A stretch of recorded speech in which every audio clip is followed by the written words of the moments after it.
Hi guys, welcome back to my channel.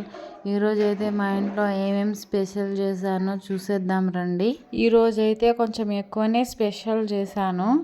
జొన్న రొట్టెలు and capsicum aloo curry. ఇదేంటి aloo curry ఇంత చిన్న గిన్నెలో ప్రిపేర్ చేస్తారా అని అనుకోవచ్చు, ఆల్రెడీ తినేసాము మేము.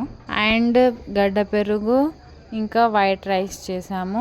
అండ్ ఈ కర్రీ అయితే ఇష్టం లేని వాళ్ళైతే అసలు ఉండరు అనుకుంటా, నేను తప్ప. ఎందుకంటే ఈ నాటుకోడి కూర అయితే నేను అస్సలు తిననన్నమాట. ఎందుకంటే నాకు చిన్నప్పటి నుంచి అలవాటు లేదు నాటుకోడి పులుసు. మా ఇంట్లో వాళ్ళకైతే అందరికి ఇష్టమే, కానీ నేను ఒక్కదాన్నే తినను. అందుకని నాటుకోడి పులుసు. నా కోసం అయితే చికెన్ తీసుకొచ్చాము. ఆల్రెడీ ఇక్కడ కుకింగ్ అయితే అవుతుంది చికెన్ కర్రీ. నాటుకోడి కూర ప్రిపరేషన్ కర్రీ వీడియో కావాలంటే కంపల్సరీ కామెంట్ చేయండి. మా ఇంట్లో ఎవరు తినరు కాబట్టి దగ్గరకు వండానన్నమాట, గ్రేవీ లేకుండా. మీకు కనుక ఈ వీడియో నచ్చినట్లయితే లైక్, షేర్, సబ్స్క్రైబ్ చేసుకోవడం అస్సలు మర్చిపోకండి. Okay, thanks for watching. Bye.